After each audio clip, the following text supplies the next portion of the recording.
Crow-Hogan pulled his hood further against his face as another clump of priests rushed down the street past him. He had the look of a hobbling homeless person down. He just had to shuffle at the right speed, and everyone aggressively ignored him. Even angry priests looking for the perpetrator of a terrorist attack during the Emperor's Solstice Festival. Crow wanted to run, wanted to bolt as fast as he could back home, check on Shinji and the kids, find out what stupid bastard had decided to pull this bullshit move, blowing up shit at the solstice. Was it Damon? I swear to Goddess if I get my hands on him. He couldn't run, though. Running attracted attention. He faked a limp as he made his way down to the alley that would get him into the slums. A terrorist attack, right on the tail of the rebellion failing. It was either a stupid move or a brilliant one, but either way, he hadn't heard a thing about it, especially after he had told everyone to lay low. Goddess, what stupid decision had it been to make him the de facto leader if Jack died? He didn't know what the fuck he was doing. He didn't have the charisma that Jack had. He didn't have that kingly presence.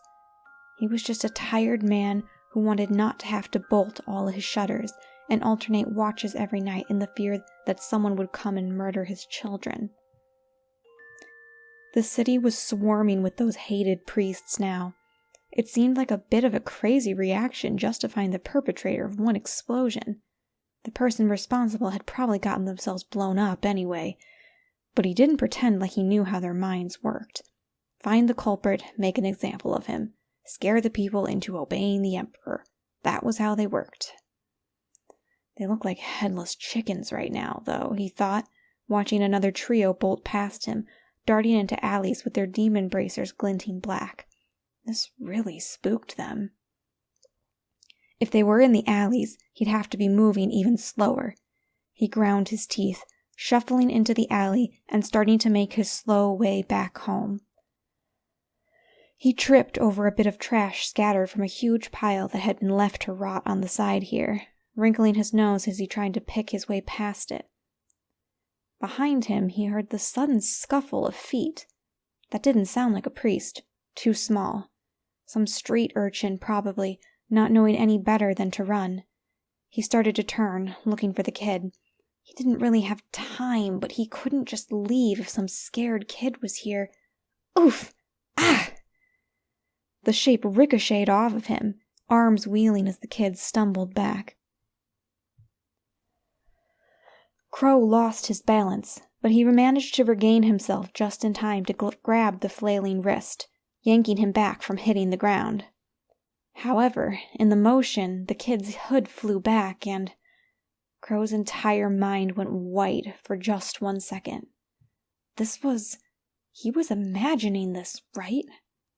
Wide eyes stared back at him, a round white face with his hair plastered to his forehead from the sweat. Red eyes, burning crimson ones.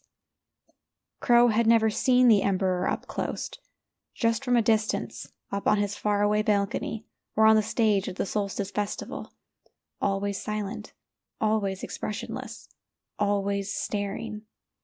But there was no mistaking it. The shaggy green and red hair trimmed about his face and falling between his eyes, the red eyes, the black robes embroidered with red designs. Crow was holding on to the Emperor, the demon himself. He's right here, he thought, staring, dumbfounded. What is he doing out here? And then he killed Jack. A white-hot anger coursed through him, his hand going for his knife. But then a shout echoed from somewhere behind them, one of the priests calling to another trio.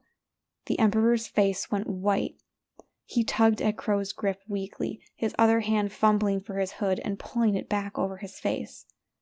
Crow's hand froze. His brain slowly chugged back to life. It's the Emperor. He's not in the temple. There was an explosion, but there are too many priests running around just to find a culprit. That means they're looking for the Emperor. He went missing in the commotion. This kid looks scared. He reacted to the priests shouting, and he looked scared. Is he running from them? A flash of red fabric peeked around the corner, and Crow made a decision. He yanked the Emperor forward and around, shoving him back down behind the pile of trash and then dropping down with his hands pressed to the wall over him, his cloak covering the both of them. He held his breath. In the darkness of the alley, they shouldn't be visible against the trash, as long as they held still. Feet scuffled at the end of the alley. Low voices hissed and echoed against the walls. Anything? Nothing. We've searched the whole of this district. Damn. Get back to the temple and report to Priest Phoenix. Yes, ma'am. The feet scuffled again, and then, after a few moments, silence. Crow's ears were filled only with the sound of his heart thumping and his and the boy's heavy breaths. Beneath him, the Emperor looked pale and drawn, his eyes wide as he stared at Crow. He had a frozen sort of face and stance, like he was waiting to see what Crow was going to do first. Up close, Crow noticed some other things that weren't exactly what he expected from the Emperor. First, he was young, younger than Crow had thought from a distance. He was no older than 14 at the most. His face was thin and faintly sunken, too, and the wrist that Crow had grabbed was bony, as though he hadn't eaten well in years. And he was foreign. Zarkania was mostly made up of Zarkanians and Zenduyans like Crow. This kid looked like he was from the east, with large, angled eyes and high cheekbones, a faint orangey tone to his pale skin. He must be Makis or Jung, or something else from Iwamaki to the east. What was he doing here, being the Emperor of Zarkania? He's scared, he thought again. But battling for dominance with that thought was, he killed Jack. His lip curled as he pulled his knife free from his belt, pressing the tip of it into the stone next to the boy's head. The boy flinched, and his body seized up, eyes fixed on the blade. Crow felt sort of guilty. But this was the Emperor, the demon who had terrorized his country for years, the one that he had lost hundreds of loved ones to, and he was right within Crow's grip. "Now you pay attention," he said, his voice low. "I don't know what's going on, so you're going to tell me, and you should be grateful that I don't kill you right now." The boy's eyes flickered. He didn't seem to be able to look Crow in the eyes. "What are you doing out here?" Crow said. "Answer quickly." You can't kill me," was what tumbled out of the boy's mouth. I'm sorry, I know you want to, and I'm going to find someone who can." It was definitely not what Crow had been expecting. His knife slipped a little, and his expression slumped with surprise. "What are you talking about?" The boy fumbled with the end of his robe. I can't die," he said, his voice actually sounding choked. I'm a monster who can't die, so I'm going to find the goddess's champion. I'm going to find her so that she can kill me, and then everyone can smile again." He sounded human. Crow had never heard the Emperor speak before. He sounded like the other young kids that scurried about the slums, digging food out of garbage piles and begging for coins from passers-by. How old was he? He couldn't be older than 14, 15 at the most. "You're going to... what? To commit suicide?" Crow said, incredulous. "You expect me to believe that? If you want to die, why have you been..." His eyes flickered almost of their own accord down towards the hem of the Emperor's collar. Was that?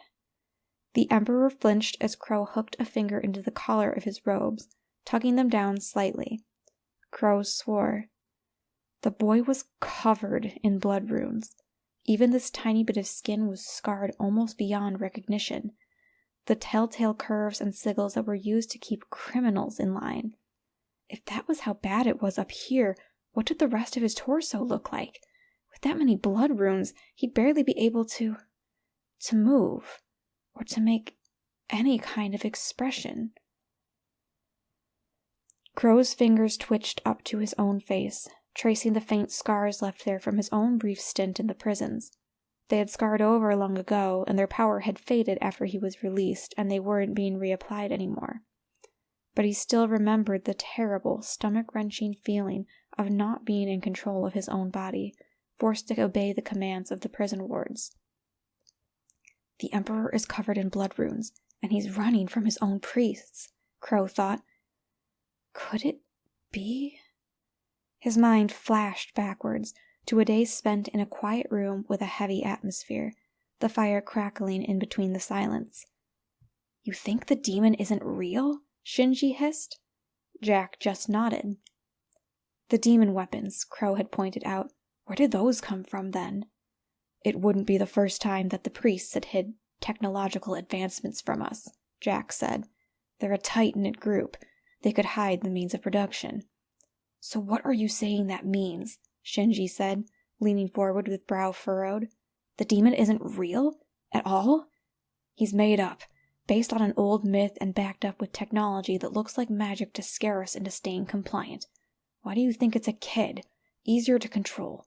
Easier to keep power in the priest's hands instead of the fake emperor taking power for himself. Crow looked down at the boy in front of him, scared, young, and covered in blood runes. Goddess, he thought, although the goddess had nothing to do with any of this. Jack, I think you were right. The boy's eyes were still fixed on Crow's knife, and when he started to move it away, the boy flinched. Please, he gasped, almost involuntarily. I'll be good. Please don't. Crow felt something in him shatter. Oh, goddess. He took his knife away quickly, stowing it back in his pocket and holding up both hands to show he was unarmed. I'm not going to hurt you, he said gently. He had seen eyes like this boy's before, on abused children, watching and waiting for when the next smack or physical punishment was going to come from. He could feel his heart breaking. He was just a kid. My name is Crow, he said, keeping his voice low and gentle. Crow Hogan. You can come with me for now. I promise I won't turn you over to the priests. He reached out a careful hand towards the boy. The boy's lips parted briefly, eyes widening. For a moment he twitched, looking like he was getting ready to bolt. And then, slowly, he reached his hand up to meet Crow's. As Crow helped him to his feet, the boy mumbled something he didn't quite catch. What was that? The boy looked down at the ground, shoulders hunched, almost shy. Yuya, he whispered. My name is Yuya.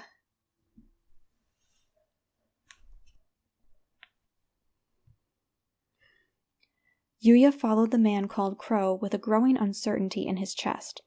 The man had shielded from the priests and had promised that he wouldn't turn Yuya over, but he had heard his thoughts, too. Kill him for killing Jack, kill him for killing Jack. The thoughts had silenced since then, and Yuya couldn't hear anything else, so maybe Crow wasn't angry? But that made no sense.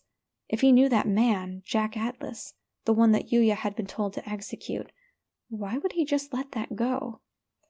Maybe it was the blood runes.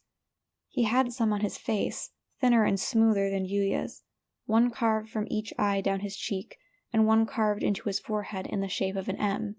It looked like they had been only applied once, instead of constantly reopened in Yuya's case. He was probably arrested for something, Yuri said.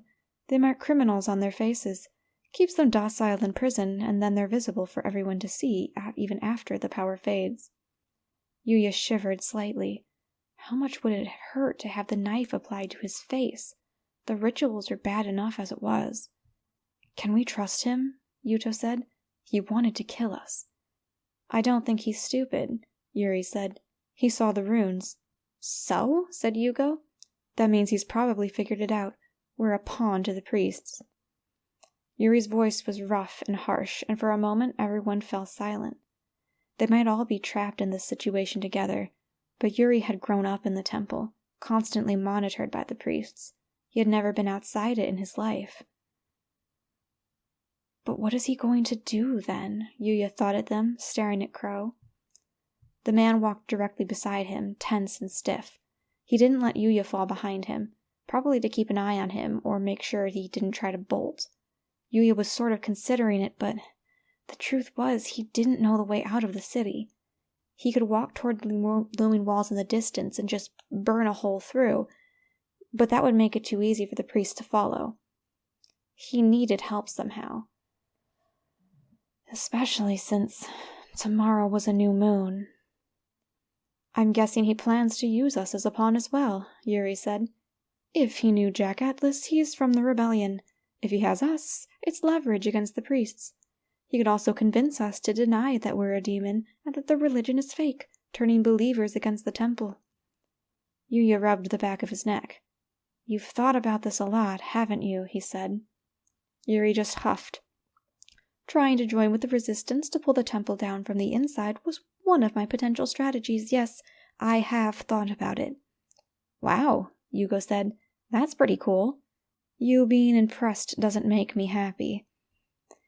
Yuya let his eyes slide over to Crow as his other souls bickered. He looked straight ahead, eyes shadowed by his hood. He was taller than Yuya, but not by incredibly much, with strong arms that made Yuya think he must work by building things or something. Under the hood, only some of his spiky orange hair was visible. He had a very strong-looking face with a faint tan. Whether it was natural or from working in the sun, Yuya wasn't sure. Crow finally took them down a very thin alley, gesturing for Yuya to go first. It was too thin to walk side by side. Just go to the end, he said. My house is the one with a torn-up flag hanging from it. Yuya nodded and slipped into the crack. They walked for another minute or so before the alley opened up again, and Yuya stumbled forward. It looked like a dead end, he thought. The buildings were crunched together, looming upwards into the sky so that it seemed like they were falling in on each other. There were a few boarded-up windows and some piles of trash that seemed to have been blown here by the wind or something. One of the house fronts had a torn-up red flag hanging limp from the window. Crow popped out of the alley behind him. You stay right next to me, he said. I'm going to have to explain what's going on. Yuya nodded. He let Crow guide him to the door, where Crow tapped in quickly in a series of knocking rhythms. The sound echoed for a moment, and then the door cracked open. Crow, you're back already? Shinji, there's something we need to talk about right now. Where are the kids? In their room. Should I go get them? No, not yet. The door opened fully. The man was taller than Crow, but was probably about the same age, somewhere in his mid to late 20s. He was paler than Crow, with dark indigo hair that cropped close around his head. They had the same strong arms, though. Shinji's eyes dropped to Yuya. Instinctively, Yuya dropped his head so that the cloak could cover his face, pulling on the hem with both hands. Who's this? Did you pick up another stray? Inside first, Crow said. And Shinji, you have to promise me you're going to listen before you say anything. Yuya peeked out from under his hood to see Shinji frowning, his brow furrowing, but he nodded and stepped aside to let them both in. Crow put his hand on Yuya's back to push him gently forward, and Yuya slipped inside. Shinji closed and locked the door behind him, and Yuya glanced around the new space. It was nothing like the temple, but he supposed it wouldn't be. The house was tiny, cramped, and falling apart. This front room was attached to one other room in the back, lit only by one candle on the table, and there was a set of stairs directly to Yuya's right. There was a small door to the left that might lead into another room, or maybe a closet. The walls were peeling and cracked, the wood warped by weight and damp and time. All right, Shinji said. So what is this that you think I'm about to jump to some kind of conclusion? Crow glanced at Yuya, and Yuya hesitated. They can't kill you, Yuri pointed out. It'll hurt if they try, Yuto said. Yuya really didn't have any options, though. Biting his lip, he slowly lifted his hood away from his face and let it fall around his shoulders. For a moment, no one spoke. Then Shinji swore in several languages that Yuya didn't even know, and his mind raced with, It's him, I'll fucking kill him, he killed Jack, he killed everyone, I'll destroy him. Is this what I think it is? He said. Yes, said Crow. You went to the Solstice Festival to make sure no one did anything stupid, and you kidnapped the Emperor? Shinji wasn't shouting, but his voice cracked angrily, and Yuya flinched in spite of himself. He didn't kidnap me, Yuya said, but Shinji's furious eyes swung to him, and he fell silent, hunching his shoulders around him. Listen, Crow hissed. Shinji, listen. Shinji was breathing heavily, but he seemed to attempt to calm down. You remember what Jack said those weeks ago, Crow said, about the Emperor being a figurehead? Shinji winced at the mention of Jack, but he nodded slowly. And you think... He escaped, on his own. I ran into him. Shinji, he's covered in blood runes.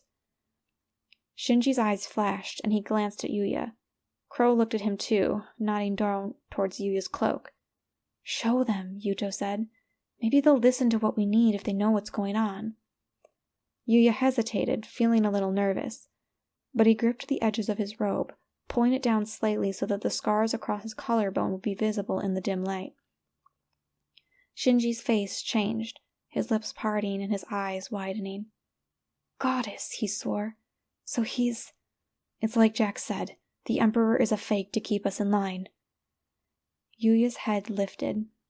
I'm sorry, he mumbled. I'm not entirely a fake. I really am a demon. The two men glanced at him. I need to find the goddess's champion, he said. I need to find her so that she can destroy me. That way everyone will be free again. The goddess's champion? Shinji said. That's an old wives' tale. Crow actually looked distressed. He stepped forward, putting a hand on Yuya's shoulder. Yuya flinched, but he didn't hear any anger or destructive thoughts in Crow's head, so he wasn't going to hurt him. Listen, he said. I don't know what those bastard priests told you, but they were using whatever they could to control you. You're not a monster. You're just a kid. You don't need to go and get yourself killed. No, you don't understand, Yuya said, feeling panic spike in his chest. I have to die. I have to die before the eclipse happens and I awaken fully. There's no coming back. We're going to help you now, okay? Crow said, gripping both of Yuya's shoulders. His eyes met Yuya's, and Yuya found he couldn't look away. Listen, the priests can't touch you anymore. You just have to trust us, okay? Yuya's throat was dry. They didn't understand. They couldn't. They don't believe we're dangerous, Yuto said, his voice trembling slightly. Did they say there were kids in here? Said Yugo, sounding frightened. What if we hurt them? Yuya opened his mouth again, but Crow just lightly squeezed his shoulders. You should eat something, he said. He had a kind voice. He really was just treating Yuya like some random abused child used by the priest to fake a religion. If only he wasn't just half right. Yuya swallowed back his protests. He would try to explain later. Shinji was still looking at him with uncertainty, and he guessed that Crow probably needed time to talk to him. Yuya had until tomorrow for the new moon to rise. He would try to explain to them before it happened, and if he couldn't, he'd leave. He'd find some place to lock himself up until the episode passed. Yuya let Crow lead him into the next room. It was a small kitchen with a little stove and pipe set into the wall in the back. A pot sat on top of the stove, steaming slightly. Crow pulled out a rickety chair and settled Yuya into it. It squeaked and shifted under his weight, and Yuya rested on his feet, afraid that the chair might actually shatter underneath him. Then Crow banged hard on the wall 3 times, shaking the furniture and making Yuya flinch. Kids! Dinner! Overhead, Yuya heard the floor squeak. Then there was a patter-patter rumble sound of feet running across the floor and down the stairs. Yuya turned nervously towards the archway just in time to see a trio of children stumble through. Papa, you're back! You said you would be back for dinner, the tallest said. She looked like she might be 10 or 11, her thickly curled red hair twisted into twin buns. I got off early, Crow said. You kids give your dad any trouble? Nope, the 2 boys chorused together. The older one looked like he might be about 10, with his hair shoved messily under a cap and dirt smudged across his nose. The other one couldn't be more than 6, with round, red cheeks and a floppy hat that slipped over his eyes. Who are you? The youngest boy asked, stopping and staring at Yuya. Do we have a guest? The girl asked, wide-eyed. Oh no, Yugo mumbled. There really are kids here. Yugo, calm down, Yuto soothed. I can't do it again, Yuto. I can't do it, and I don't want... Not again, please, not kids. Both of you shut up. You're worrying Yuya. Yuri said in a low hiss. Yuya realized that he hadn't answered for a much longer time than was probably normal, distracted by the voices in his head. He fumbled to catch back up. I'm Yuya, he said. It's nice to meet you. He's staying with us for dinner, Crow said. Don't bother him too much, you hear me? We won't, the older boy said, rolling his eyes. This is Amanda, Frank, and Tanner, Crow said, pointing to the girl, the older boy, and the younger boy in turn. Now all of you wash your hands, I'm getting the soup. The kids scurried across to the sink, where Amanda and Frank briefly had a pushing battle with faint bickering while they both tried to wash their hands first. Yuya just stared down at his hands. He was catching bits of thoughts from Shinji behind him. If he touches the kids, I'll kill him. Shinji didn't trust him yet, and he probably shouldn't. Yuya swallowed thickly.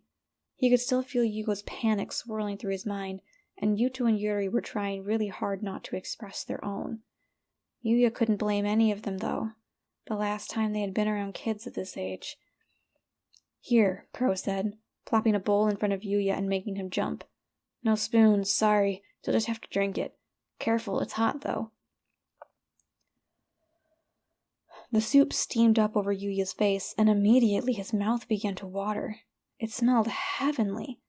It seemed a simple meal, just hot, watery broth that smelled faintly of chicken, with floating bits of shriveled vegetables, but Yuya's stomach rumbled.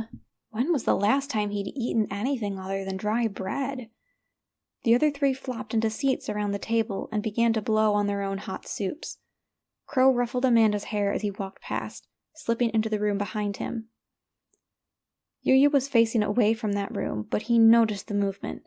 Crow was going to talk to Shinji, probably. Yuya kept one ear behind him, but they were talking too low he couldn't hear their conversation.